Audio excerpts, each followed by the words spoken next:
हाय. तर सकाळी आणला होता ब्रेड नाश्त्यासाठी, पण मी पराठे बनवले त्यामुळे ब्रेड तसाच राहिला. मग म्हटलं चला संध्याकाळी सँडविच बनवता येईल. तर मग काय केलं, दुपारीच मी बटाटा आणि बीट उकळून ठेवला आणि जी चटणी लागणार होती सँडविचसाठी, कोथिंबीर, मिरची आणि लसूण ती करून ठेवली. पण नंतर कळलं की टॅमॅटो नाही आहेत, तर मग मिस्टरांनी येताना घेऊन आले. त्यानंतर मी बनवायला घेतलं सँडविच.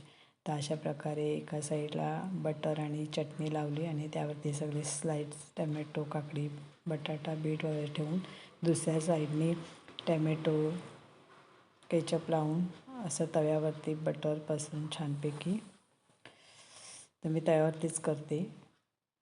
तर आणि हे जे आपलं पावभाजीचं मॅश करण्याचं असतं त्याने मस्तपैकी शेकवायला बरं पडतं हे असं. तर तुम्हाला माझी व्हिडिओ आवडत असेल तर नक्की सबस्क्राईब करा आणि मला काही माझ्या व्हिडिओमध्ये काही चुकीचं वगैरे काही असेल हे तुम्हाला सांगायचं असेल तर मला प्लीज कमेंट करून सांगा कशी माझी व्हिडिओ वाटतात ते. काही सुधारणा करायची असतील माझ्या व्हिडिओमध्ये तर नक्की सांगा.